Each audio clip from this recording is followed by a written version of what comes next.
अस्सलामुअलैकुम वरहमतुल्लाहि वबरकातुहू। अ,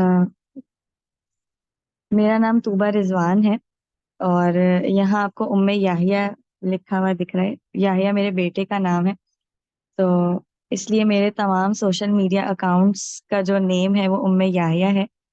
तो आप मुझे इसी नाम से याद रखिए। आज इंशाल्लाह सबसे पहले तो मैं बहुत शुक्रगुजार हूँ पाकिस्तान स्मार्ट स्टेप की, जिन्होंने मुझे इस बुक को रिव्यू करने का मौका दिया। अल्हम्दुलिल्लाह। और आज हम जिस बुक की समरी करने जा रहे हैं उस बुक का नाम है द होल ब्रेन चाइल्ड। नाम आपके सामने ही है, स्क्रीन पर नजर आ रहा होगा आपको। इस बुक की खास बात यह है, सबसे पहले तो, कि इस बुक को लिखने वाला कोई आम राइटर नहीं है, कोई आम ऑथर नहीं है, बल्कि इस बुक को लिखने वाले खुद एक बहुत बड़े ब्रेन साइंटिस्ट हैं, डैनियल जे सीगल, जिन्होंने, और ये साइंटिस्ट जो हैं ये कोई बहुत ही पुराने हैं, इनकी स्टडीज बहुत पुरानी स्टडीज नहीं है, बल्कि ब्रेन साइंस में खास तौर पे बच्चों का ब्रेन स्टडी करने में सबसे मॉडर्न स्टडीज जो हैं वो इन साइंटिस्ट की हैं।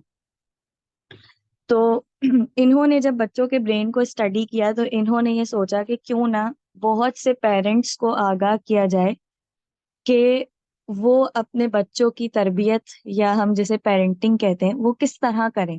क्योंकि उनको बच्चों का ब्रेन स्टडी करके बहुत सारी ऐसी बातें पता चली कि जिनमें पेरेंट्स कमी कोताही करते हैं और उसका असर उन्होंने बच्चों के जहनों पर देखा। मुझे इस बुक की को पढ़ने के लिए, मैंने इस बुक को कैसे पढ़ा तो वो मैं आपसे ज़रूर शेयर करूंगी कि अल्हम्दुलिल्लाह अल्लाह ताला ने जब कुरान पढ़ने का मौका दिया, समझ के पढ़ने का, तो एक एहसास जो है वो ये हमेशा जहन में था, दिल में था, कि बच्चों की तरबियत जो है वो एक माँ के लिए किस कदर अहम जिम्मेदारी है। और उसका एहसास खास तौर पे उस हदीस से होता है। रसूलुल्लाह सल्लल्लाहु अलैहि वसल्लम ने फरमाया कि तुम में से हर कोई राई है, लीडर है, और तुम में से हर किसी से अपनी रियाया के बारे में सवाल किया जाए। और इसी तरह फिर माँ के बारे में आता है कि एक औरत जो है उससे अपने घर और अपने बच्चों के बारे में उससे सवाल किया जाएगा कि उसने उनके साथ क्या मुआमला किया। और इसी तरह बहुत सी अहादीस हैं और बहुत सी कुरानी आयत हैं जो हमें इस बात का एहसास दिलाती हैं कि हमारे लिए बच्चों की तरबियत करना किस कदर अहम है।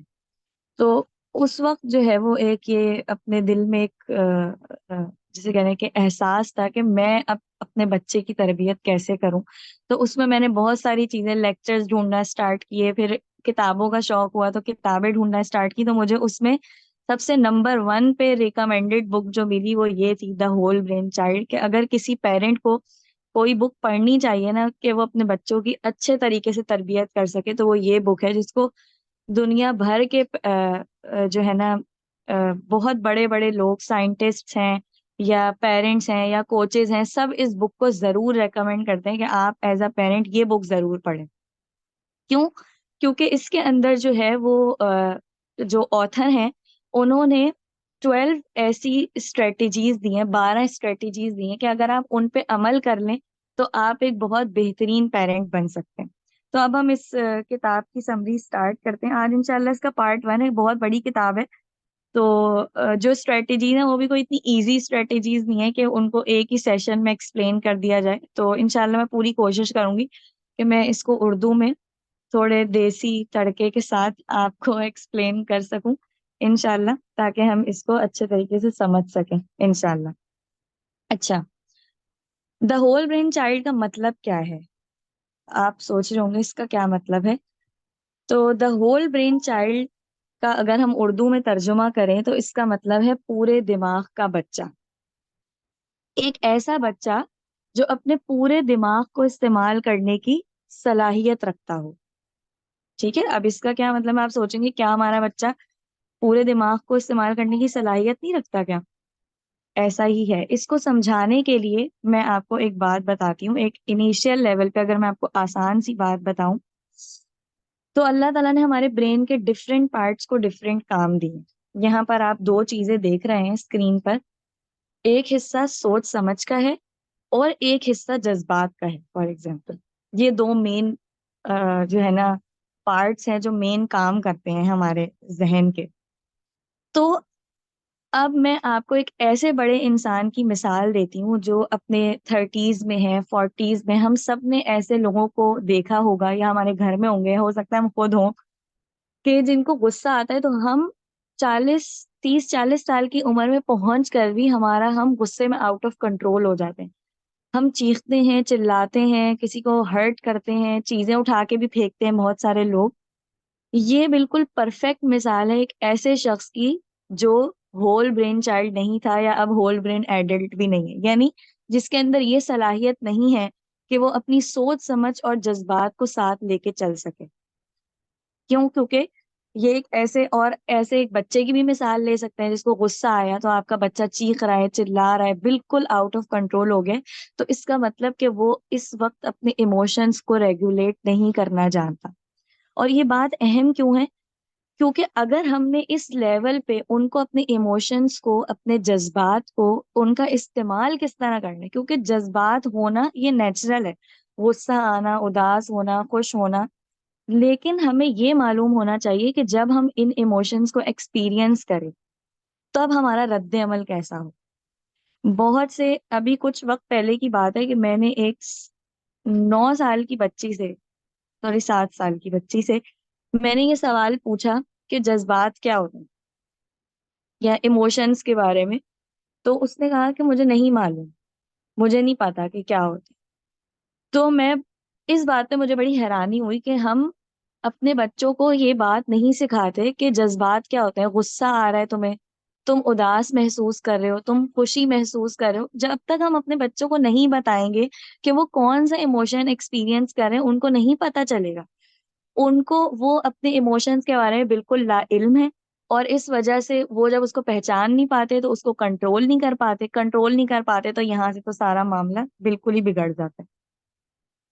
तो जहनी एक मिनट, मैं इसमें ऑथर का ही जुमला पढ़ती हूँ। वो इसमें इस बात को लिखते हैं, ऑथर सबसे पहले इस किताब को शुरू करते हुए, कि वो कहते हैं कि हमारे जो पेरेंट्स है ना, वो बड़े एक्सपर्ट होते हैं बच्चों की बॉडीज के बारे में। यानी कि फॉर एग्जांपल बच्चा थोड़ा सा गर्म हो गया, उनको पता है इसको बुखार हो रहा है, नाक बह रही है तो नजला हो रहा है, कौन सी दवाई देनी है, कब हॉस्पिटल लेके जाना है। वो कितने कंसर्न होते हैं पेरेंट्स अपने बच्चों की फिजिकल सेहत के बारे में। लेकिन वही पेरेंट्स, इवन उन्होंने लिखा है कि डॉक्टर भी अगर कोई पेरेंट है ना, तो ऐसे डॉक्टर्स को भी देखा गया है कि वो अपने बच्चे की जहनी सेहत के बारे में 0% नॉलेज रखते हैं। उनको ख्याल ही नहीं है कि हमारा बच्चा इस वक्त जहनी तौर पे उसकी सेहत कैसी है, या इस वक्त जहनी तौर पे वो किस तरह की कंडीशन से गुजर रहा है। हम इसको अहमियत ही नहीं देते।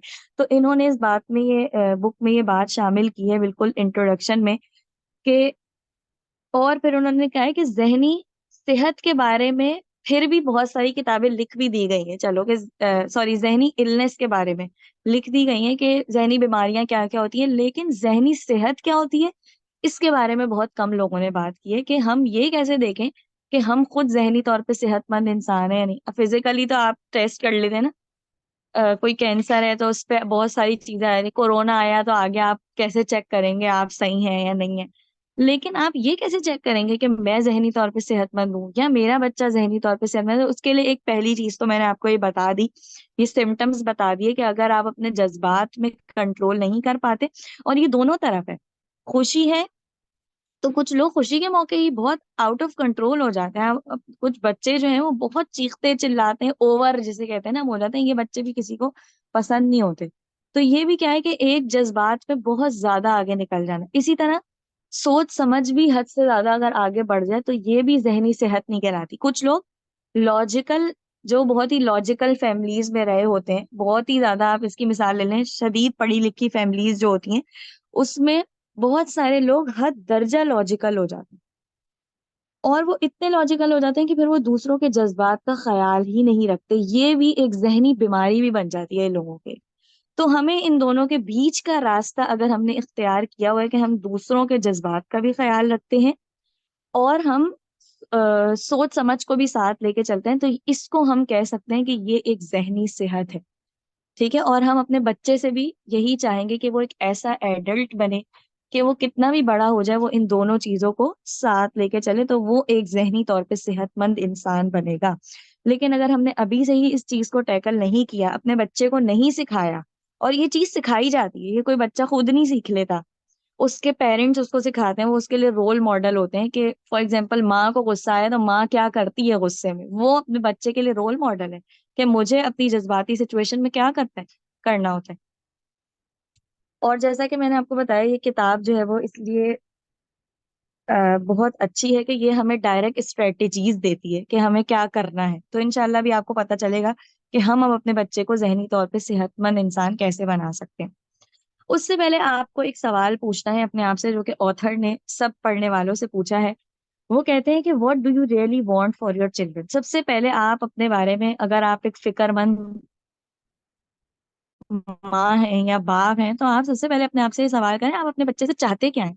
वो एक मीम है ना, चाहते क्या हो, जो इतना क्योस क्रिएट हुआ है सारा दिन घर में, चीख रहे हैं, चिल्ला रहे हैं, फिक्रमंद हैं, तो चाहते क्या है। और मैं इसको अगर और स्पेसिफिक कर दूं तो ऑथर ये पूछते हैं कि what qualities do you hope. देखिए, पढ़ाई तो हो जाएगी, आपका बच्चा स्कूल में भी एडमिशन ले लेगा, वो अच्छा पढ़ भी लेगा, सक्सेसफुल भी हो जाएगा, डॉक्टर इंजीनियर क्या कुछ बन जाएगा, लेकिन यहाँ पर हम पढ़ाई की बात नहीं कर रहे। मैं यहाँ पे बात कर रही हूँ, आप अपने बच्चे में क्वालिटीज क्या देखना चाहते हैं। हम उसके अखलाक की, उसके करेक्टर की बात करते हैं। What qualities do you hope they develop and take into their adult life. अब आप अपने बच्चा, अगर आपका छोटा है या बड़ा है, वॉट एवर, आप उसको एक एडल्टहुड में इमेजिन करें, और आप सोचें कि मैं अपने बच्चे को कैसा देखना चाहती हूँ या चाहता हूँ। तो यकीनन जब बहुत सारे पेरेंट्स से ये सवाल पूछा गया तो उनका जवाब ये था कि हम अपने बच्चे को सच्चा देखना चाहते हैं, कि भाई वो सच बोलने वाला हो, एक पुरएतमाद बच्चा हो, खुश मिजाज बच्चा हो, अमानतदार बच्चा हो, जज्बात पे फुल काबू रखने वाला एडल्ट हो, बाहिकमत फैसले करने वाला इंसान हो, जिम्मेदार हो। सही बात कह रही हूँ ना। हम सभी अपने बच्चों से यही ही चाहते हैं। लेकिन ऑथर हमसे एक और सवाल पूछते हैं। अब आप ये सोचें, आप अपने वक्त का कितना हिस्सा लगाती हैं या लगाते हैं इंटेंशनली यही क्वालिटीज अपने बच्चे को सिखाने के। आपके एम्स तो बहुत अच्छे हैं, आप बहुत अच्छी विश लिस्ट आपकी है, लेकिन मुझे 1% भी वो वक्त बता दें जब आप वाकई बैठे, फॉर एग्जाम्पल सच्चाई ले लें या जज्बात पे काबू रखना ले लें। आपने अपने दिन का कितना वक्त आप लगाती हैं कि मेरा बच्चा अपने जज्बात पर काबू रखने वाला बन जाए। शायद मुश्किल हो, क्योंकि हम इतने मसरूफ हैं और इतनी सारी चीजें हैं तरबियत करने के लिए कि हम बहुत ओवरवेल्म्ड हो जाते हैं कि हम अपने बच्चे को क्या सिखाएं और क्या नहीं सिखाएं। तो मैं आपको एक गुड न्यूज देती हूँ। सबसे पहले तो इसमें आप देखेंगे कि एक माँ की तस्वीर बनी हुई है जो सोफे पे लेटी हुई है। तो इस पे इन्होंने ये बात लिखी है, या आप भी वही माँ हैं जो दिन के आखिर में थक के सोफे पे या बेड पे बस लेट जाती हैं कि शुक्र है कि आज का दिन गुजरा। और हम में से शायद बहुत से लोग ऐसा ही दिन गुजारते हैं, खासतौर पर जिनके ज्यादा बच्चे हैं, कि वो दिन के आखिर में शुक्र अदा करते हैं कि अल्लाह का शुक्र है ये दिन गुजरा, और बस हम कहते हैं हमें नींद आए और हम सो जाएं। इसको हम कहते हैं सरवाइव करना। इस बुक में जो कॉन्सेप्ट दिया गया है वो है सरवाइव करना, यानी कि आप दिन से सिर्फ यही चाहते हैं कि बस आप किसी तरह सरवाइव कर जाएं। लेकिन आपके लिए एक गुड न्यूज है, और वो ये है कि आपको अब अलग से वक्त निकालने की जरूरत ही नहीं। अलग से वक्त निकालने की जरूरत नहीं है अपने बच्चों की तरबियत करने के लिए। बहरहाल एक अहमियत है अलग से बच्चों की तरबिया में बैठ के, जाहिर है उनको एक लेक्चर भी दे सकते हैं, ऐसी बात नहीं है। लेकिन खुशखबरी की बात क्या है, आपको हर वक्त एक टाइम नहीं निकालना कि मैं ये क्वालिटी अपने बच्चे में डालने के लिए एक वक्त निकालूं और उसे सिखाऊं कि मैं तुम सच्चे इंसान कैसे बन सकते हो या तुम खुश मिजाज कैसे बन सकते हो। बल्कि ऑल द सर्वाइवल मोमेंट्स, इस जुमले को आप जो है ना याद रख लें, ये इस बुक का सबसे पहली स्ट्रेटेजी कह लें आप। ये एक सबसे पहला जुमला या कॉन्सेप्ट जो हमें दिया गया है, इस ऑथर ने दिया है। उन्होंने दरअसल ये बात बताई है कि दिन में जिस वक्त आपका बच्चा रो रहा है, आपसे बदतमीजी, टीन एज है तो शायद आपका बच्चा आपसे टॉक बैक करता है, बदतमीजी करता है, या कुछ गिरा दिया है, कुछ तोड़ दिया है, कुछ भी कर दिया है, ये सब मोमेंट्स सर्वाइवल मोमेंट्स कहलाते हैं। या किसी दावत में बच्चे ने कोई जैसे हम कहते हैं ना कि कोई ऐसी काम कर दिया है जो आपको बहुत आपका दिमाग खराब हो गया उससे। तो ये सब क्या है, सर्वाइवल मोमेंट्स है। क्यों सर्वाइवल मोमेंट्स, इन्होंने इसका क्यों नाम रखा, यानी कि इस मोमेंट में आप क्या चाहते हैं, बस मैं किसी तरह सरवाइव कर जाऊं, किसी तरह ये वक्त गुजर जाए। कोई दावत है, आप कहते हैं बस खैर से दावत गुजर जाए, बस खैर से शादी गुजर जाए। तो इसका ये मतलब है कि आप अपने दिन से जो अखज करते हैं at the end of the day, वो सिर्फ सर्वाइवल है, इससे बढ़कर और कुछ नहीं। ठीक है। तो ऑथर इसमें लिखते हैं, the moments you are trying to survive are actually the opportunities. यही तो वो मौका है, यही तो वो मौका है। ये जो बच्चा जब रो रहा है, या जब उसने कुछ गिरा दिया है, या जब आपसे बदतमीजी की है, या जो भी, या वो बहुत चीख चिल्ला रहे, जो भी मौका आप अपने बच्चे के बारे में याद कर लें कि वो आपको शदीद फ्रस्ट्रेटेड कर देता है, वही तो मौका है, वही तो अपॉर्चुनिटीज है to help your child thrive. Thrive का क्या मतलब है, to proceed to do something more than a survival. Survival सर्वाइवल से आगे बढ़ के कुछ सोचने की जरूरत है, और उसे हम थ्राइव कहते हैं। तो वो कह रहे हैं यही वो मौका है कि उस वक्त आप संभल जाएं। और हम में से सबसे ज्यादा पेरेंट्स उसी वक्त अपना कंट्रोल लूज कर देते हैं। जब बच्चा चीख रहा है, माँ खुद फ्रस्ट्रेटेड हो जाती है, माँ खुद चिल्लाने लग जाती है, माँ खुद आउट ऑफ कंट्रोल हो जाती है। और ये हमें क्या कह रहे हैं कि यही तो वो मौका है जब आपने उस वक्त जो आपने सिखा दिया। अब इसकी इन्होंने एक एग्जाम्पल दी है, मैं आपको एक एग्जाम्पल देती हूँ। इसके लिए जो है ना, आप ये बात याद रखें, a survive movement is a thrive movement. हमेशा इसको लिख के आप अपनी ड्रेसिंग पे लगा लें, अपने घर में लगा लें, ताकि आपको ये रिमाइंडर बार बार मिलता रहे कि वही मूवमेंट जिसमें आप सर्वाइव करने की कोशिश करिए ना, वही थ्राइव मूवमेंट है। अच्छा, मुझे ना अभी ये बात बताते बताते मुझे आप सल्लल्लाहु अलैहि वसल्लम की एक हदीस याद आ गई, जिसमें रसूलुल्लाह सल्लल्लाहु अलैहि वसल्लम ने फरमाया कि सबर जो है वो पहली चोट पर होता है। यानी कि असल सबर क्या है, जो चोट के लगते ही कर लिया जाए। क्योंकि आप, क्योंकि वक्त के गुजरते साथ तो सबर आ जाता है, किसको नहीं आता। आप देखिए कितने बड़े बड़े लोग तकालीफ से गुजरते हैं, लेकिन वक्त के साथ साथ वो अपने उन तकालीफ को ओवरकम कर लेते हैं। लेकिन रसूलुल्लाह सल्लल्लाहु अलैहि वसल्लम ने क्या फरमाया, असल सबर क्या है, कि चोट के लगते ही जो सबर होता है। तो आपका नो डाउट पेरेंटहुड कोई आसान नहीं है, बेड ऑफ रोजेस नहीं है। लेकिन ये जो स्ट्रेटेजी है ना, कि आप सर्वाइवल मूवमेंट को ही थ्राइव मूवमेंट बना दें, ये बहुत कमाल की बात है। और ऐसा आप क्यों करें, क्योंकि अगर आप ऐसा नहीं करेंगे तो उसके आप अभी आगे हम नुकसानात भी देखेंगे कि क्यों हम ऐसा करें। इन्होंने आगे लिखा है, where the important meaningful parenting takes place. यहीं से आगाज होता है मीनिंगफुल पेरेंटिंग का। अब पता चलेगा कि मैं वाकई ही फिक्रमंद माँ हूँ, मैं वाकई फिक्रमंद वालिद हूँ। मुझे पता है कि आप सबके दिल जो है ना बहुत वो हो रहे हैं कि हमारा बच्चा, मुझे किसी का मैसेज भी यहाँ दिखा है कि हमारा बच्चा तो हमारी बात सुनता ही नहीं है। यहाँ हम आपके बच्चे के बारे में कोई बात अभी कर ही नहीं रहे। मैं आप समझ सकती हूँ कि आप बहुत इस तकलीफ में है कि मेरा बच्चा मेरी बात नहीं सुनता, और वो एकदम से सुनेगा भी नहीं। इसके बारे में भी आप आगे पढ़ेंगे कि क्यों नहीं सुनता वो। ठीक है। बहुत सारे कसूर हमने ही किए होते हैं वैसे तो, अपने बच्चों को कभी मार मार के या डांट डांट के हमने उनको इतना ढीठ बना दिया होता है कि अब वो हमारे बगैर वाकई नहीं सुनते। लेकिन इसका ये मतलब नहीं है कि हम इस साइकिल को कंटिन्यू रखें। इंशाल्लाह आई विल हेल्प यू कि हम इसको किस तरह ओवरकम कर सकते हैं। लेकिन आपने पहली ये बात याद रखनी है कि अब जितने भी सर्वाइवल मोमेंट्स आएंगे ना, आपको बहुत गुस्सा आ रहा है, आप अपने बच्चे से टाइम ले लें। अच्छा, एक मसले होते हैं, हमने भी पढ़ा, बच्चे इमोशंस को नहीं जानते, हम खुद भी नहीं जानते होते। एक माँ अपने गुस्से को कैसे एक्सप्रेस करती है, बच्चे को थप्पड़ मार के। अपनी फ्रस्ट्रेशन किस किस तरह निकालती है, ठीक है भाई, अगर आपको गुस्सा आ रहा है, आप फ्रस्ट्रेटेड है, आप अपने बच्चे से कहें, देखो मुझे गुस्सा आ रहा है, मुझे सिर्फ 5 मिनट दे दो। हमने हदीस में क्या पढ़ा है, किसी को गुस्सा आए तो क्या करे, खड़ा हो तो बैठ जाए, बैठा हो तो लेट जाए। ठीक है। या पानी पी ले। क्या आप को जब अपने बच्चे पे गुस्सा आता है तब आप ये काम करती है? नहीं।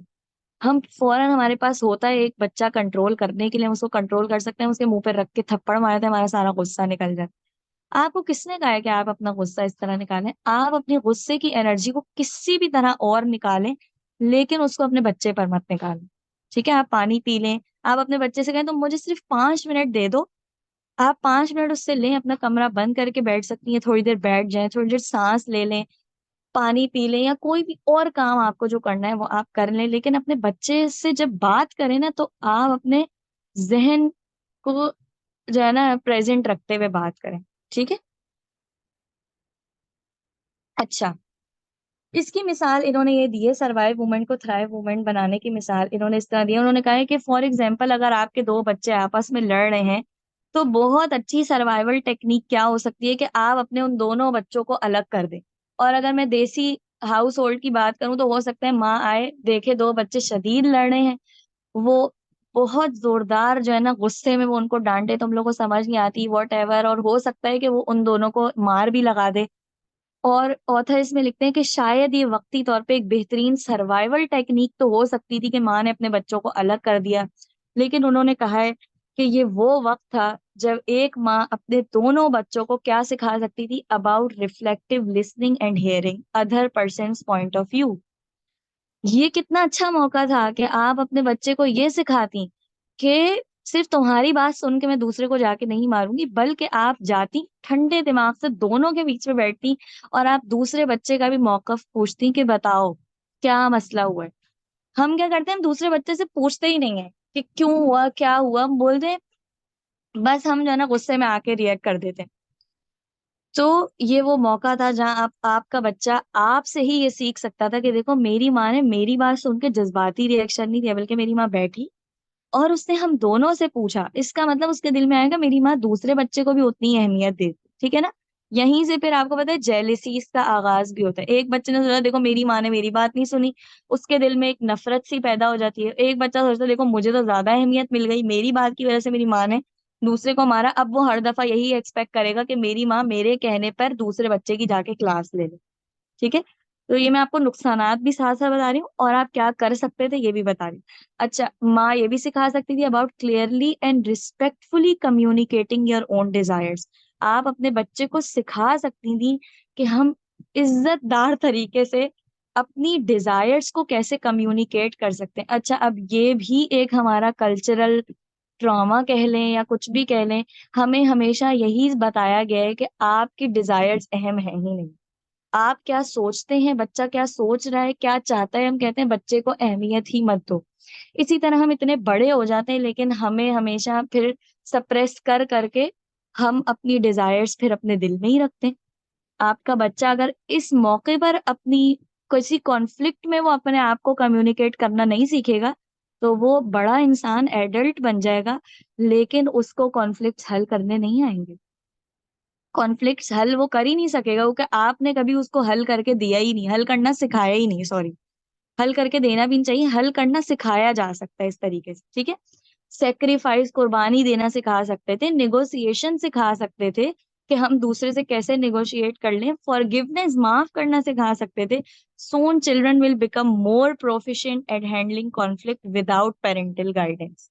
जब आप उन्होंने आपका एज अ रोल मॉडल देख लिया ना, तो अब आपका बच्चा आहिस्ता आहिस्ता खुद ही हैंडल करने लग जाएगा कॉन्फ्लिक्ट्स, आपकी गाइडेंस के बगैर ही। और यही तो माँ बाप चाहते हैं, और हम चाहते क्या हैं कि हमारे बच्चे हमारी हेल्प के बगैर वो एक समझदार इंसान बन जाए। या हमें बहुत अच्छा लगता है जब हमारा बच्चा हमारी गैर मौजूदगी में या हमारी गाइडेंस के बगैर वो किसी जो है ना समझदारी का मामला करता है। तो वो कैसे करेगा, वो कोई वही तो नहीं आएगी उसके पास, वो किसी उसको हमने कोई मतलब कौन है उसको गाइड करने वाला, मैं हूँ, मैं एक माँ हूँ।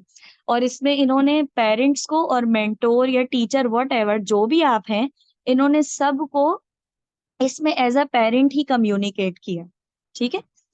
अच्छा, अब आप सोचेंगी मेरे पास तो इतने काम है, मुझे कपड़े धोने हैं, मेरा बच्चा रो रहा है, बर्तन धोने, खाना पकाना है, सफाई करनी है, क्या अब है मैं कैसे हर सर्वाइवल मूवमेंट को थ्राइव मूवमेंट बना लूं।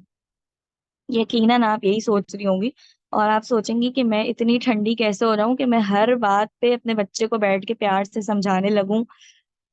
मेरे तो 4 बच्चे हैं या 5 बच्चे हैं, माशाल्लाह 6 बच्चे हैं, तो मैं कैसे हर एक को टैकल करूं। तो आपको मैं एक बात बताती हूँ कि हम ये काम ऑलरेडी कर रहे होते हैं। हम कौन सा कोई चुप करके बैठ जाते हैं जब हमारा बच्चा लड़ रहा होता है या रो रहा होता है। हम सरवाइव और थ्राइव तो हम कर रहे हैं। जब मैंने इस पे बहुत सोचा, तो मैंने सोचा कि हम तो ये काम कर रहे होते हैं, मैंने ऑब्जर्व किया पेरेंट्स में। तो हम थोड़ा सा देखते हैं कि देसी पेरेंटिंग में सरवाइव और थ्राइव क्या होता है। थोड़ी सी हम इस पे ठीक है, फॉर एग्जाम्पल माओ को बहुत बुरा लगता है जब उनका बच्चा जो है ना चीख कर चिल्ला के रो रहा हो। हमें बहुत वाकई, ये मैं एज अ मदर भी मैं कहूंगी, जब बच्चा चिल्ला रहा होता है और आपके पास बहुत काम हो ना, आपकी सही जैसे कहते हैं ना हट जाती है दिमाग खराब हो जाता है। हम पहले उसको कहते हैं, क्या कहते हैं, अपनी आवाज बंद करो। हर बात पे नहीं रोते बेटा, मैं तुम्हारे खिलौने ले लूंगी अगर तुम अब रोए तो, मैं तुम्हें फला के घर नहीं लेके जाऊंगी। अब अगर तुम रोए ना, तो मैं तुम्हें, तो अब तुम्हें आइसक्रीम नहीं मिलेगी, अब तुम्हें हम ना, ये मैं इस बात को मैंने क्यों यहाँ पे लिखा है, क्योंकि आप एक एक बार जरा आप रियलाइज करें कि बच्चा रो रहा है। मैंने उस बच्चे से पूछा भी नहीं कि तुम क्यों रो रहे हो, ठीक है, मैंने खुद ही अज्यूम कर लिया ये इसलिए रो रहा है। और फिर मैंने उसे खौफ दिलाने की कोशिश करी, तुम्हें आइसक्रीम नहीं मिलेगी, तुम्हें मैं फला के घर नहीं लेके जाऊंगी, तुम अपनी आवाज बंद कर लो। और ये, इससे सिर्फ मैं आपको ये बात बताना चाहती हूँ कि आपने एक लम्हा आप अपने आप को छोड़ें, अपने सारे काम, मैं कहती हूँ माँ के लिए ना हर काम सेकेंडरी है, पहले उस बच्चे की तरबियत या उस बच्चे की सेहत आपके लिए इंपॉर्टेंट होनी चाहिए। जिस बच्चे की आप तरबियत कर रहे हैं, बाकी हर चीज सेकंड नंबर पे, ठीक है ना। अब मैं आपको ये बात बताती हूँ कि बच्चा जो है ना इस वक्त तकलीफ में है, वो क्यों रो रहा है, जाहिर सी बात है कि वो तकलीफ में है। और आपको पता है साइंटिस्ट ये बात लिखते हैं, जो भी जिन्होंने भी इस चीज को स्टडी किया है, वो ये बात कहते हैं कि बच्चों के जो टेंट्रम्स है ना, जो उनको तकलीफ होती है किसी भी चीज से, उसकी मैं एक सिंपल वजह ये बताती हूँ, बच्चा छोटा है, उसका दिमाग सिचुएशन को समझ नहीं पा रहा, उसके पास कम्युनिकेट करने के लिए अल्फाज नहीं है, उसको कम्युनिकेट करना नहीं आता सही से, तो वो रोता है, वो चीखता है चिल्लाता है। अब पहले ही वो अपने ब्रेन में इतनी कंफ्यूजन में बेचारा बच्चा है कि वो आपके सामने रो रहा है, चीख रहा है, चिल्ला रहा है, ये अलामत है कि बच्चा अपनी आप को नहीं समझ पा रहा है या आपको समझा नहीं पा रहा है। अब हम ऊपर से क्या करते हैं, उसको मजीद खौफ दिलाते हैं। जो भी आप अपने बच्चे को खौफ, मैं तुम्हें बाथरूम में बंद कर दूंगी, ऐसी भी माँ होती है जो अपने बच्चों को पनिशमेंट का थ्रेट करती हैं, मतलब ऐसा खौफ दिलाती हैं कि बच्चा पहले ही तकलीफ में है, उसको मजीद तकलीफ में आप मुब्तला कर देती हैं ये बात कह के, ठीक है ना, मजीद तकलीफ में। अच्छा, कुछ बच्चे होते हैं जो फिर भी नहीं सुनते, आप उनको कितना मर्जी, इसकी मिसाल जो है ना, मुझे ऐसा लगता है कि आप एक बार थप्पड़ मारेंगी ना, ये अल्लाह ताला ने हमारे जिस बॉडी में एक निजाम बनाया है कि हम हर तरह की सिचुएशन से कोप कर सकते हैं, ठीक है। आपका बच्चा कुछ टाइम बाद, उसका जिस्म, उसका जहन इस बात का आदी हो जाएगा कि मेरी माँ मुझे थप्पड़ मारती है।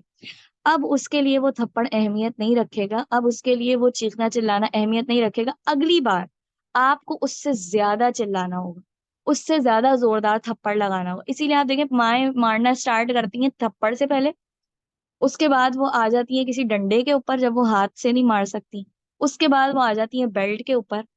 तो मैं जो है ना, मुझे जैसे जब मैं इस सिचुएशन को इमेजिन करती हूँ ना, तो मुझे ऐसा लगता है कि हम हैवानियत की तरफ जा रहे होते हैं अपने बच्चों को टॉर्चर करने के लिए। आप अपना चेहरा उस वक्त देखें, आप कर क्या रहे हैं, आपको मजीद, जैसे हम कहते हैं ना कि एक, मुझे अच्छा नहीं लग रहा है वर्ड इस्तेमाल करते हैं, लेकिन ये एक हैवानियत की तरफ ये रवैया चला जाता है जब हम इस तरह अपने बच्चों को मारते हैं।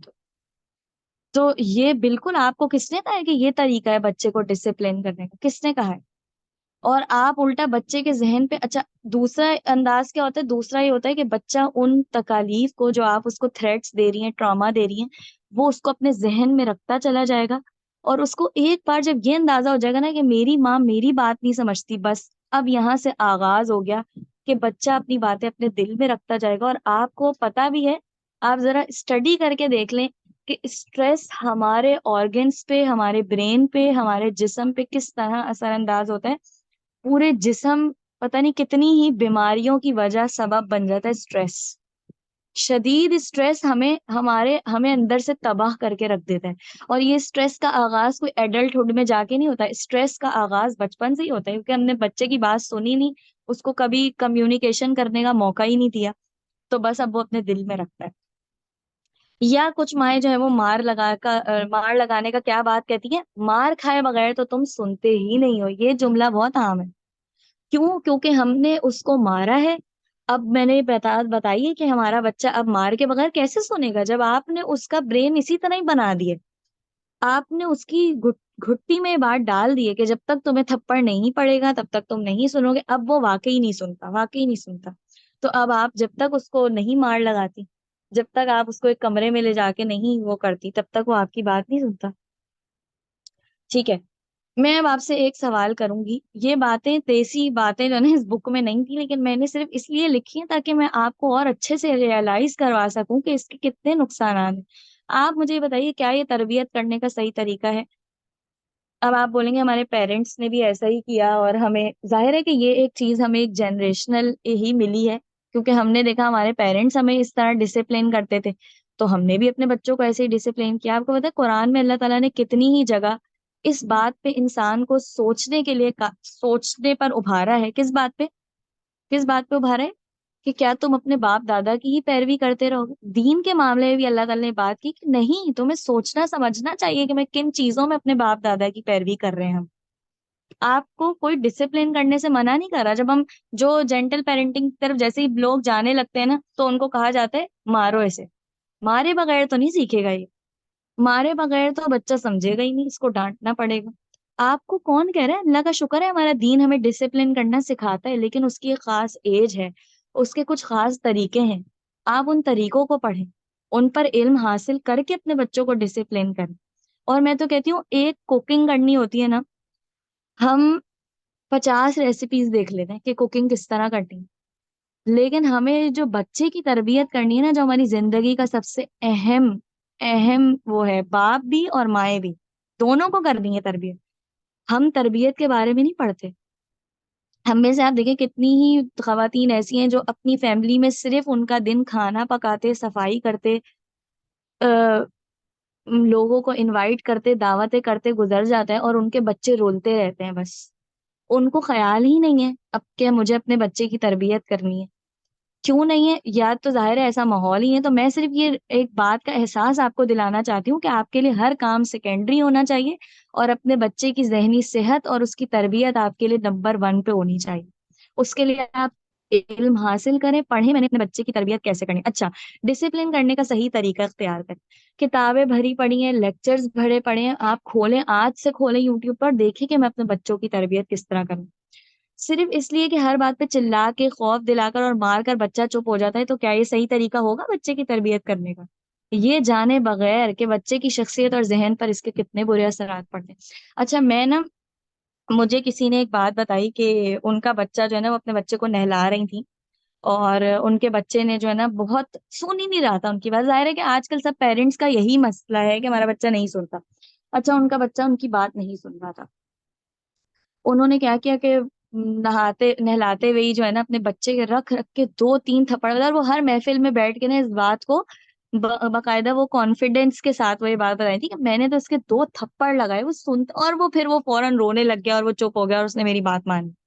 अच्छा, मुझे जो है ना, ये मैंने एक बात सोची, मैंने कहा कि यहीं पर अगर कोई बड़ा इंसान होता, आप इमेजिन करें, एक बूढ़े शख्स को कोई नहला रहे हो कि वो अंधा है, देख नहीं सकता, या कोई भी डिसेबिलिटी है, और वो इसी तरह करे कि वो बार बार कुछ बोल रहा हो या नलका खोलने की कोशिश करे, वॉट एवर, और आपकी बात नहीं सुने, तो क्या आप उसके मुंह पर ऐसे ही थप्पड़ लगाएंगे? कभी नहीं लगाएंगे। क्यों? क्योंकि वो एक बड़ा इंसान है, वो एक एडल्ट है, आप उसकी रिस्पेक्ट करेंगे। हम बच्चे को क्यों लगा देते हैं? क्योंकि हम अपने बच्चों को इज्जत नहीं देते। हमारा अपने बच्चे पे कंट्रोल है, सिर्फ कंट्रोल की वजह से, क्योंकि हम अपने बच्चे को कंट्रोल कर सकते हैं, इसलिए हम उसका हशर नशर कर देते हैं।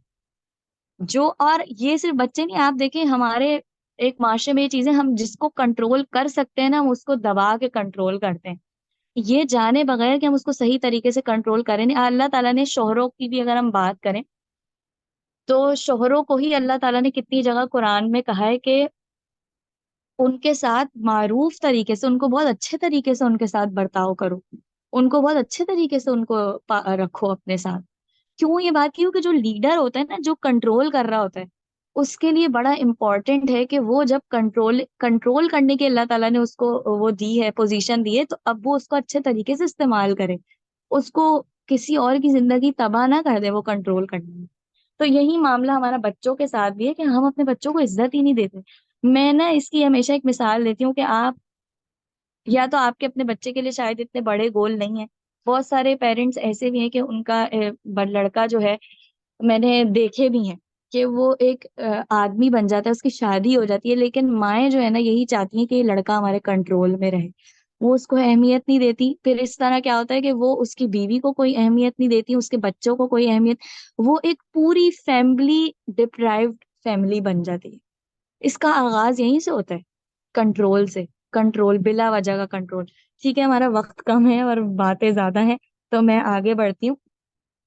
अच्छा, अब इसमें जो है वो एक ये कोट है कि एक एंग्री और फ्रस्ट्रेटेड माँ जो है ना अपने बच्चे के लिए बेहतरीन रोल मॉडल है कि मैं अपने एंगर में क्या करूं।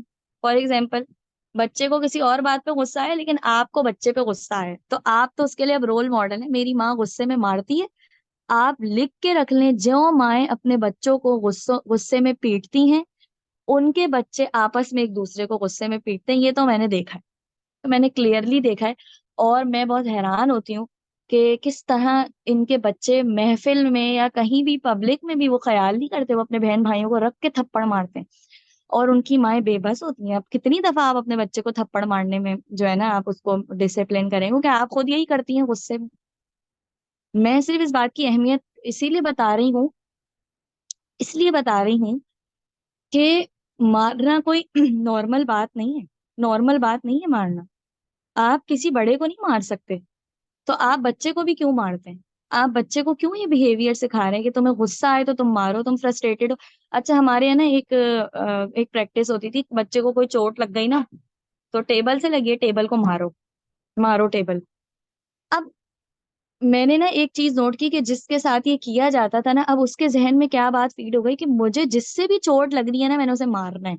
यही फीड कर रहे हैं, और इसमें कोई तीसरी राय है कि अच्छा फिर क्या किया, हमें गुस्सा आता है तो हम भी। अब वो बच्चा पता है कैसा, उसको गुस्सा आता है ना, वो सबसे पहले अपना मारता है, बस उसके जहन में। अच्छा, मैंने अपने बच्चे के लिए चीज डिसिप्लिन की कि चूंकि मेरे ये घर में ऐसा होता था, तो मैंने ये बात सोची कि जब मेरा किसी चीज से चोट लगेगी ना, तो मैंने अपने बच्चे को ये नहीं कहना कि उस चीज को मारो। मैंने सोचा कि जो हमारा, अल्लाह का शुक्र है, हमारे दीन ने हमारे इस मामले में रहनुमाई की, चोट लग गई क्या पढ़ना है, बिस्मिल्लाह।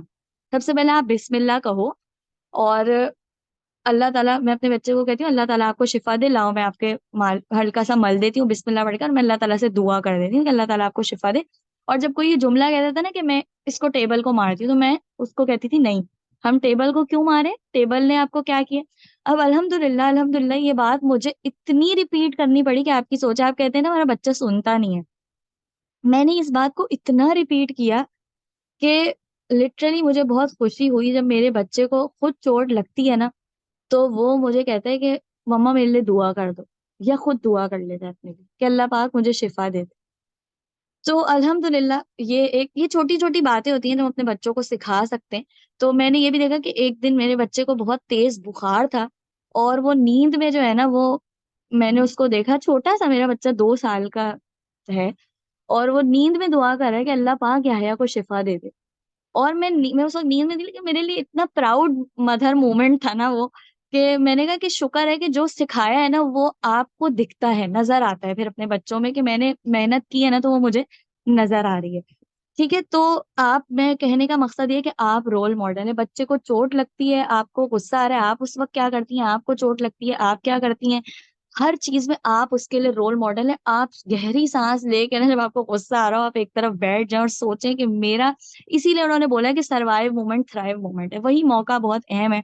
इस वक्त आप अपने ऊपर कंट्रोल कर लें और आप अपने आप को सही कर लें, तो आपने एक बहुत बड़ा मैसेज आपने अपने बच्चे को दे दिया। इसको समझाने के लिए जो है ना, मैंने कुछ तस्वीरें यहाँ पर हैं आपके सामने कि ऐसा करना क्यों जरूरी है। ये आप देख रहे हैं, हमारे ब्रेन की तस्वीरें हैं। ये क्या है, किसी को अगर पता हो, ये कहलाते हैं न्यूरॉन्स। हमारा पूरा ब्रेन जो है वो हमारी पूरी बॉडी में ही है, लेकिन हमारे ये जो न्यूरॉन्स है ना, ये कुछ इस तरह दिखते हैं, और ये स्पार्क जो आपको दिख रहा है ना, ये स्पार्क हमारी वजह से है, हमारे बच्चे के जहन में। पता है आपको, हमारी थॉट्स की जब एक पिक्चर ली गई, एक वीडियोस की गई, तो वो बिल्कुल ऐसे ही दिखते हैं जैसे बिजली जो है ना इन तारों में ट्रेवल करती हो। हम जब सोचते हैं ना, तो हमारी ये होता है ट्रांसमिटिंग मैसेजेस, ये मैसेजेस इन न्यूरॉन्स के जरिए से ट्रांसफर होते हैं। अब ये मैंने न्यूरॉन की पिक्चर आपको क्यों दिखाई, बच्चों की जिंदगी के पहले कुछ साल वो होते हैं जब उनका दिमाग इस कदर तेजी से डेवलप होता है जितना पूरी जिंदगी में किसी और वक्त नहीं होता। यानी कि ये न्यूरल कनेक्शंस बन रहे होते हैं बच्चों के जहन में। और ये न्यूरल कनेक्शंस किस तरह बनते हैं इसकी मिसाल ना मैं आपको एक छोटी सी देती हूँ। फॉर एग्जाम्पल, आप बच्चे को ना लेके गए कहीं स्विमिंग कराने, फॉर एग्जाम्पल, ठीक है। ये एक कनेक्शन बना के एक स्पार्क हुआ कि मेरी माँ मुझे स्विमिंग के लिए लेके गई। स्विमिंग के बाद आपने उसे निकाल के दी एक चॉकलेट, ठीक है। अब उसका स्विमिंग का धागा जो है ना, एक कनेक्शन दूसरे कनेक्शन से जाके मिला कि मुझे स्विमिंग के बाद मिली चॉकलेट। फिर आपने उसे जो कुछ भी किया, यूं आपका पूरा जहन में ना कनेक्शंस बनते चले जाते हैं। अब आप इमेजिन करें कि आप अपने आपका बच्चा उदास होता है, आप उसके ऊपर उसको डांटती हैं। आपने उसको डांटा, आपके बच्चे के जहन में ना ये कनेक्शन बन रहा है, धागा बनता चला जा रहा है। मैं मुझे गुस्सा आया, मेरी माँ ने मुझे मारा थप्पड़, फिर मेरी माँ ने मुझे मारा डंडे से, वॉट एवर जो भी आप कर रहे हैं, मेरी माँ ने मेरी बात नहीं समझी, मेरी माँ ने मेरे साथ ऐसा किया। अब ये उसका ब्रेन बना रही है आपकी ये बातें। आपको पता है, हमारा बिहेवियर हमारे बच्चे का जहन बनाता है। हमारी बच्चे की ब्रेन डेवलपमेंट उन चीजों से होती है, उन एक्सपीरियंसेस से होती है जो हम उन्हें देते हैं। वो हर एक्सपीरियंस हमारे बच्चे की ब्रेन डेवलपमेंट करता है। ठीक है, इसीलिए हम कहते हैं बच्चों को एक्सपीरियंसेस दें ताकि उनके ब्रेन, हम ये जो इतने आप देखते हैं कि बच्चों की एजुकेशनल टॉयज जो आते हैं कॉग्निटिव स्किल्स को इंक्रीज करने के लिए, ये सब क्यों आते हैं? ताकि बच्चा इन चीजों को एक्सपीरियंस करे और उसका ब्रेन तेजी से डेवलप हो। अल्लाह अकबर, अल्लाह अकबर। तो बताने का मकसद ये कि बच्चे का दिमाग सबसे ज्यादा तेजी से उसके पहले 3 सालों में डेवलप होता है। और इसका आप अंदाजा पता है कैसे लगाएं? ये बात भी बुक में नहीं है, लेकिन मैंने सिर्फ एहसास दिलाने के लिए कि हमारे बच्चे किस कदर मासूम हैं और वो किस तकलीफ से गुजर रहे हैं। At birth the average babies brain is about a quarter size of the average adult brain. यानी कि एक एडल्ट का जो ब्रेन है ना, उसका चौथाई हिस्सा होता है बच्चे का। मैं जरा अजान का जवाब दे दूं, फिर मैं जो है वो इसको कंटिन्यू करती हूँ।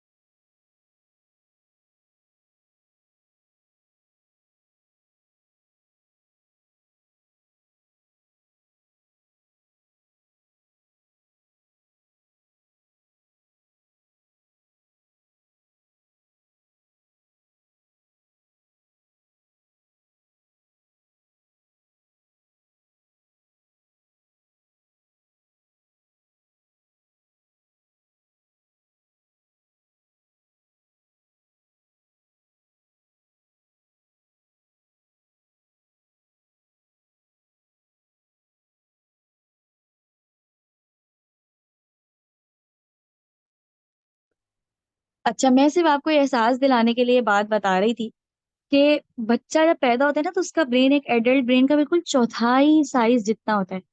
और incredibly it doubles in size in the first year. यानी कि आप एक सोचे, एक छोटा सा बच्चा, उसके अंदर कितनी तेजी से ब्रेन डेवलपमेंट हो रही है कि उसके ब्रेन का साइज डबल हो जाता है जितना उसके पैदा होते हुए होता है पहले साल में।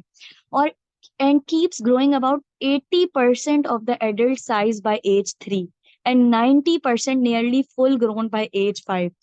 यानी कि बच्चे के शुरू के 5 साल वो हैं जिसमें उसकी ब्रेन डेवलपमेंट इस कदर तेजी से हो रही है। तो आप सोचें, उसके ब्रेन में यहाँ पर लिखा हुआ है, the early years are also when connections between brain cells are being made at an amazing rate, at least 1 million new neural connections every second। Her second में आपके बच्चे के दिमाग में 1 मिलियन न्यू न्यूरल कनेक्शन यानी synapsis का process होता है। फिर हम कहते हैं हमारा बच्चा रो क्यों रहा है, हमारा बच्चा चिल्ला क्यों रहा है, हमारे बच्चे को इस बात से क्यों मसला है, इस बात से क्यों मसला है। अरे भाई, बच्चे का जहन डेवलप हो रहा है तो वो नहीं कर पा रहा, उसको इतनी सारी चीजें दुनिया में ऐसी हैं, उसको नहीं समझ पा रहा, वो नहीं कम्युनिकेट कर पा रहा, तो वो रोता है, वो चिड़चिड़ा होता है। आप देखिए बच्चा रोता है, हम पहचान लेते हैं ना बच्चा नींद आ रही है ना, ये इसलिए रो रहा है, हम ये बात समझ जाते हैं। क्योंकि जो बच्चे को नींद आ रही है ना, वो अपनी उस कैफियत को आपसे बयान नहीं कर पा रहा, तो वो आपको कैसे समझाए, वो चिड़चिड़ा हो जाता है। तो आप ठंडे हो जाएं इस मामले में, ठीक है ना। तो अब जब बच्चा रोता है तो इस वजह से वो बेचारा रो रहा है, इस वजह से वो एक्सप्रेस कर रहा है, वो इसलिए नहीं रो रहा कि वो आपको कोई चैलेंज कर रहा है। हमारे यहाँ एक जुमला है कि बच्चा तो हमें बहुत आज़माते हैं, बच्चे नहीं आज़मा रहे। वो बेचारे तो अपनी बस उनका ज़हन बस इसी तरह काम करता है। ठीक है ना? और हम कहते हैं अच्छी बात नहीं है हर बात पे रोना, तुम तो बहुत बैड बॉय हो। उल्टा हम उनकी शख्सियत को जज करना शुरू कर देते हैं और उस बेचारे बच्चे को रोने पर उसको इतने लेबल्स लगा देते हैं कि तुम तो बहुत गंदे बच्चे हो, तुम हर वक़्त रोते रहते हो, तुम्हें हर बात पे रोना आता है। और ये तो लेबल्स अल्लाह माफ़ करे और उसकी शख्सियत को तबाह करने वाले, उसको ये पता चल जाता है कि रोना तो बहुत बुरी बात है और इसीलिए हमारे माशरे में ना लड़के रोते ही नहीं हैं और अपने अंदर ही बातें रख के बैठे रहते हैं क्योंकि हमने यही बोला है। अच्छा ठीक है। अब हम तेजी से आगे बढ़ते हैं। अच्छा, after the first 3 years the brain begins to fine tune. 3 साल तक तो इसीलिए आपको पता है 2 साल की उम्र के जिनके बच्चे हैं ना वो महसूस करते होंगे कि हमारा बच्चा बहुत टेंट्रम्स शो करता है। इसलिए क्योंकि 2 साल की उम्र में शदीद तेज़ी से बच्चे की ब्रेन डेवलपमेंट होती है। उसमें तो माँ को बहुत ठंडे होके ना बच्चे के साथ मामला करना चाहिए। इंशाल्लाह मैं आगे एग्ज़ाम्पल्स भी दूँगी अगर वक़्त हुआ, वरना नेक्स्ट सेशन में इंशाल्लाह। तो क्या है कि 3 साल तक तो आपके बच्चे का ब्रेन डेवलपमेंट हो गया, 3 साल के बाद जो है ना अब फाइन ट्यूनिंग होना शुरू हो जाती है। क्या connection that are used more often become stronger.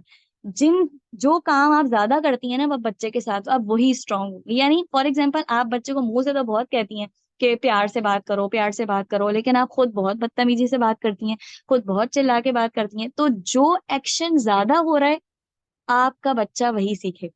जो एक्शन ज़्यादा यूज़ किए जाएँगे, वो बच्चे की शख्सियत में बैठ जाएँगे। While those that are not used are eventually eliminated.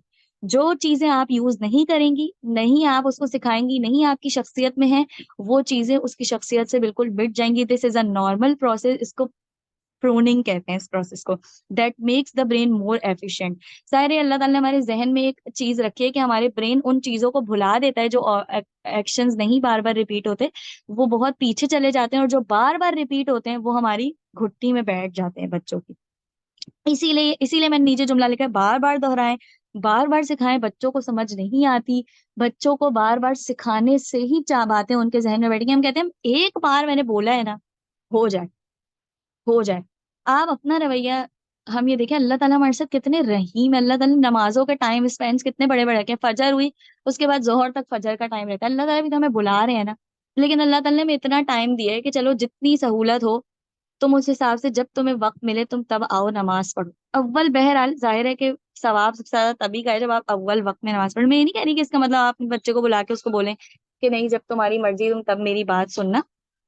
बल्कि क्या मामला है कि हम अपने बच्चों को जब बुलाएँ ना, तो थोड़ा-सा आप सब्र का भी पैमाना रखें इसमें कि ठीक है, मेरा बच्चा टाइम लगा सकता है मेरी बात सुनने में, लेकिन ज़ाहिर है कि आप लीडर हैं, तो आप इसमें ये कहा जाता है एक पैरेंटिंग टिप ये है कि अगर आपने अपने बच्चे को कुछ छोड़ने का बोला है ना, तो आप लीडर हैं।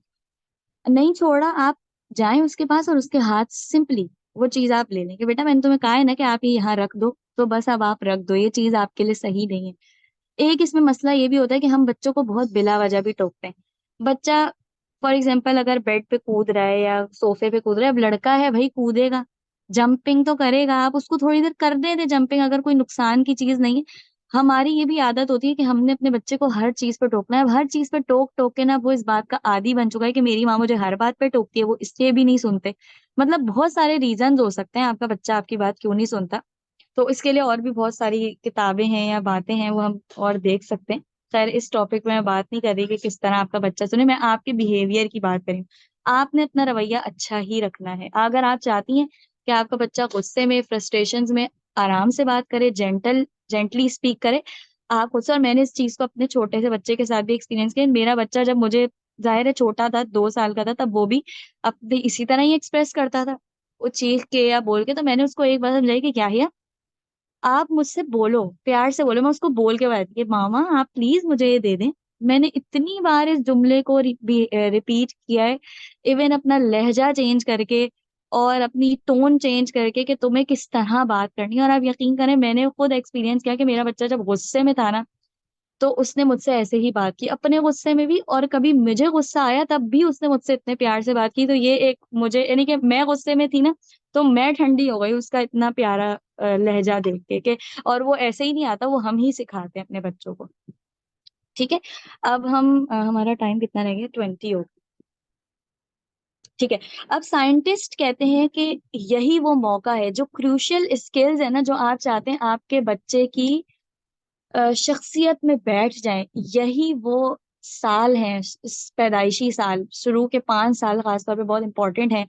यहाँ से आपकी जो स्किल्स है ना, like motivation, self regulation, problem solve करना, कम्युनिकेशन करना और सेल्फ स्टीम, सबसे ज्यादा अगर आपने इन 5 सालों में बच्चों को सिखा दी, तो बस अब वो बहुत बेहतरीन इंसान बन सकते हैं। इसी वक्त सीख लेते हैं वो, बस ये जो है। उसके बाद जाहिर सी बात है कि अल्लाह ताला ने हमारे ब्रेन में ये भी एबिलिटी रखी है कि अल्लाह हमारा ब्रेन चेंज हो जाता है जब हम नई कंपनी से मिलते हैं, अच्छे लोगों में रहते हैं। लेकिन हम क्यों अपने बच्चे को मोहताज करें कि वो इतनी उम्र में जाके अपने ट्रॉमास को जो है ना आइडेंटिफाई करे और उनसे निकले। बहुत वक्त लग जाता है बड़े होकर इन चीजों को सुधारने में। आप इसी वक्त से अपने बच्चों को इस तरह सिखाएं ये बातें। और मुझे ये बात हमेशा एक मोटिवेट करती है कि नमाज का हुक्म क्या है कि 7 साल में सिखाना शुरू करो और 10 साल में जाके फिर उनको डिसिप्लिन करो नमाज ना पढ़ने पर। तो मैं कहती हूँ नमाज पढ़ना एक ऐसी चीज है जो मौत तक भी माफ नहीं है, लेकिन अल्लाह ताला ने उसके लिए क्या 7 साल से शुरू करो। तो यानी कि किसी और ईमान से रिलेटेड जो चीजें हैं ना, आप देखें सहाबा इकराम, छोटे छोटे सहाबा जो हैं, वो कितने मोटिवेटेड थे। उनकी आप बातें देखें, हज़रत अली को आप देख सकते हैं, कितने हमें इस तरह सिगार सहाबा के बारे में पता चलता है कि उनको वो अखलाक, वो आदाब, सहाबा करम कहते हैं हमने पहले ईमान सीखा फिर कुरान सीखा, पहले ट्रस्ट, पहले फेथ सीखा। तो मैं कहती हूँ इतने जो 7 साल हैं, अगर आपने 7 साल में अपने बच्चे को अखलाक से रिलेटेड चीजें नहीं सिखाई, तो फिर आपने क्या सिखाया। अखलाक सिखा दें इस एज में अपने बच्चों को, अच्छा अखलाक। ठीक है। अब मैंने जो है ना यहाँ पर एक सिर्फ मिसाल शेयर की है, एक ऐसे बच्चे की जिसको उसकी माँ बहुत ज्यादा टोकती है, या सिर्फ ये बात बताने के लिए कि वो बच्चे जिनको बहुत ज्यादा टोका जाता है या बहुत ज्यादा डांटा जाता है, उनके उस पर जो है ना जहनी असरात उन पर कैसे बुरे होते हैं। अच्छा, फॉर एग्जाम्पल बच्चे ने ना कुछ गिरा दिया है, आप इसको मैं जरा आग लगा के बताती हूँ। आपने ना समझे, आपने पूरी सफाई करी है और बहुत आप ना सारा दिन थक के आप बैठे हैं पूरा घर साफ करके, और आपने बच्चे को ना एक सूप दिया है या वॉट एवर, और अब बच्चे ने वो कालीन पे गिरा दिया, या किसी ऐसी जगह गिरा दिया जहाँ से साफ करना बहुत मुश्किल है। ठीक है। अब आपको आया बहुत गुस्सा, आपने सबसे पहला जुमला हम क्या बोलते हैं, शाबाश बेटा बहुत अच्छे, तुम्हें नजर नहीं आता, किसी ने तो थप्पड़ भी मार दिया, कैसे गिरा है, चले जाओ अब तुम्हें नहीं मिलेगा। मतलब हम ना फुल आउट ऑफ कंट्रोल होके इस सिचुएशन को हैंडल करते हैं। अच्छा, अब क्या हुआ, आपको एक बात याद रखने की जरूरत है कि गलती करना गलत नहीं। यहाँ बच्चे से क्या हुई थी, मिस्टेक हो गई थी। उसने कौन सा कोई जानबूझ के गिराया है वो, ठीक है ना। जानबूझ के, कुछ बच्चे ऐसे भी होते हैं जो माओ को तंग करने के लिए भी ऐसा करते हैं, लेकिन उसका डिसिप्लिन करने का तरीका अलग है। मैं उस गलती की बात करूं जो वाकयातन बच्चे से मिस्टेक हुई है, ठीक है ना। तो अगर गलती करना गलत नहीं, ये बात आप ना अपने आप को रिपीट करते रहे बार बार बार बार बार बार। एडल्ट्स को भी इस बात, एडल्ट्स के लिए भी इस बात को ध्यान में रखेंगे, सबसे मिस्टेक हो सकती है। अच्छा, बच्चा अपने आप को बुरा समझेगा अगर आपने उसको हर वक्त बोलते रहे ना, यहाँ गलती पकड़ी, यहाँ गलती पकड़ी, पब्लिक में गलती पकड़ी, ऐसा बच्चा अपने आप को समझेगा कि मैं तो हूं ही बुरा इंसान, मुझसे तो हर वक्त गलतियां ही होती रहती। आप देखेंगे अपने ऊपर एतमाद खो बैठेगा। ऐसे बच्चे पब्लिक में जाके जो है ना वो कॉन्फिडेंट नहीं हो पाते, तो नहीं कॉन्फिडेंट हो पाते। क्यों? क्योंकि उनको हर वक्त पब्लिक में, मुराद ये है कि जिनमें उनको ह्यूमिलिएट किया गया ना, एटलीस्ट अपनी फैमिली में वो एज अ कॉन्फिडेंट मेंबर नहीं बन पाते। बहुत ही उनकी सेल्फ स्टीम बेइंतहा लो होती है, लोगों के सामने शर्मिंदा ही रहते हैं। आपने उनको पब्लिक में डांटा, अब वो देख लें उस पब्लिक में जाएंगे तो अब वो अपने अपनी नजरों में गिरे रहेंगे, उनके अंदर वो कॉन्फिडेंस नहीं आएगा। फिर एक लेवल ऐसा आता है कि बच्चा अपनी गलती को एक्सेप्ट नहीं करता, क्योंकि भाई सबको अपनी जो है ना इज्जत प्यारी होती है।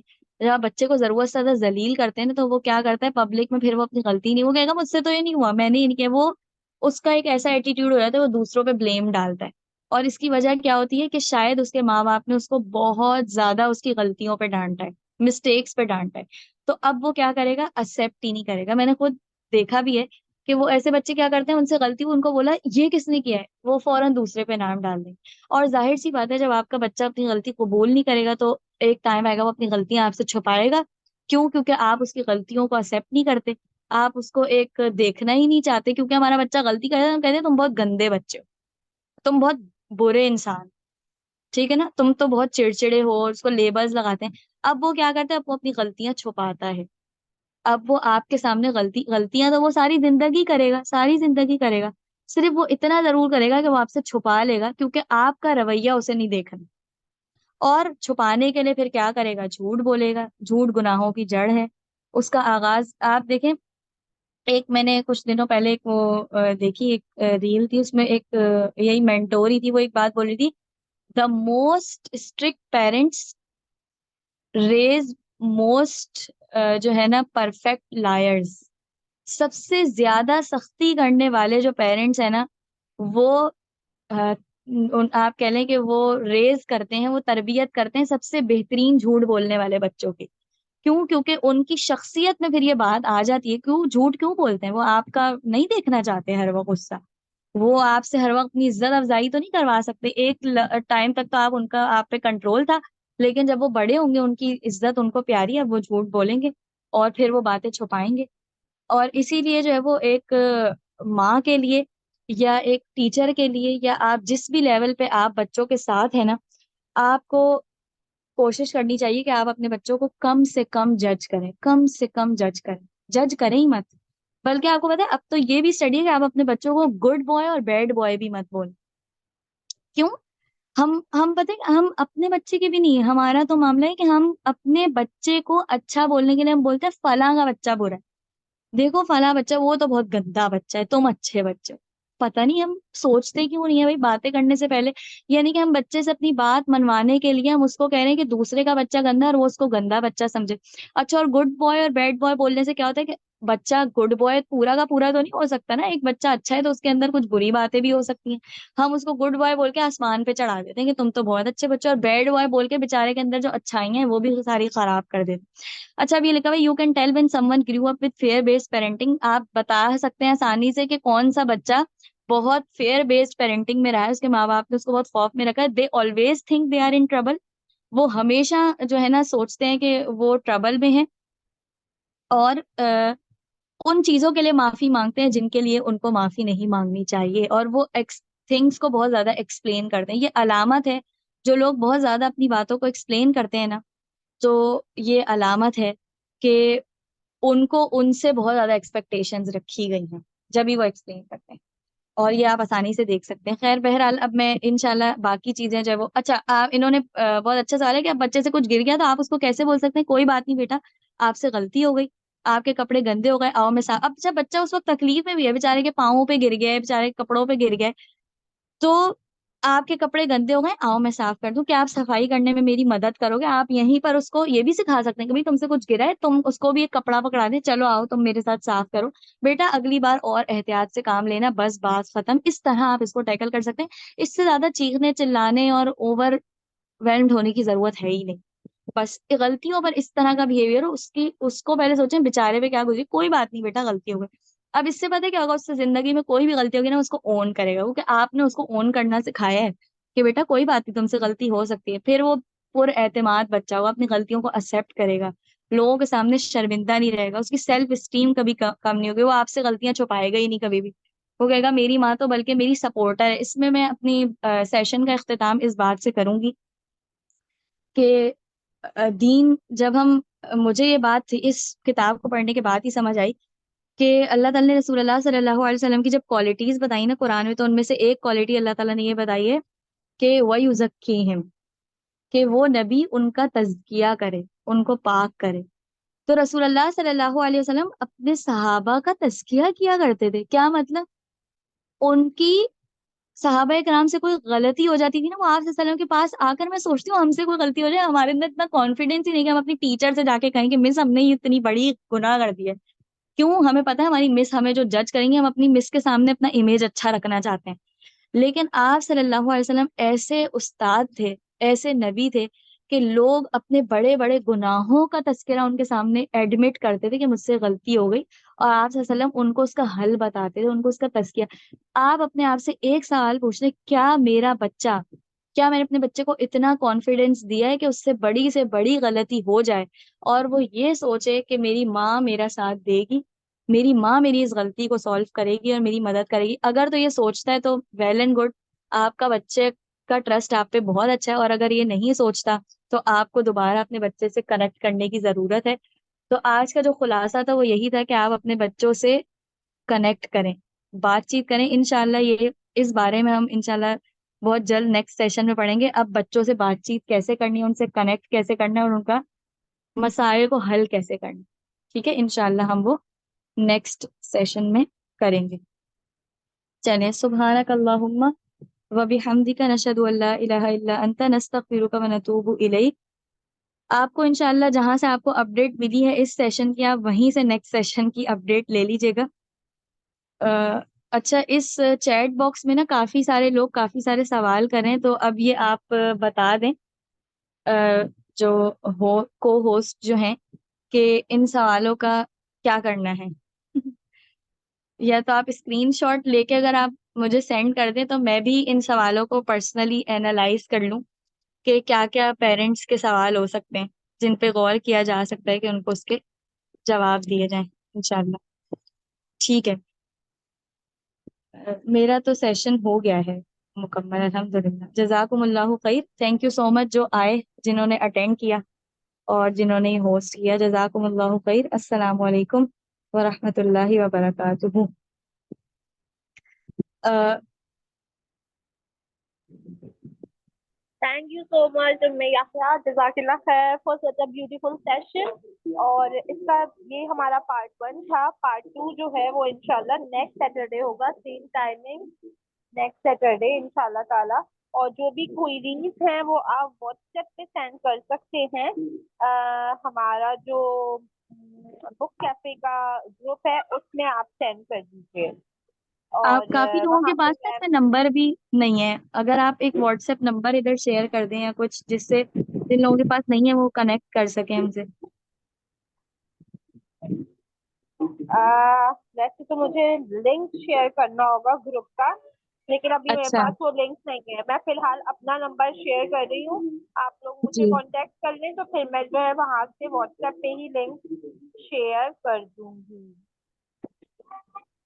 मैंने चैट बॉक्स में अपना नंबर शेयर कर दिया है। ये लो बच्चों।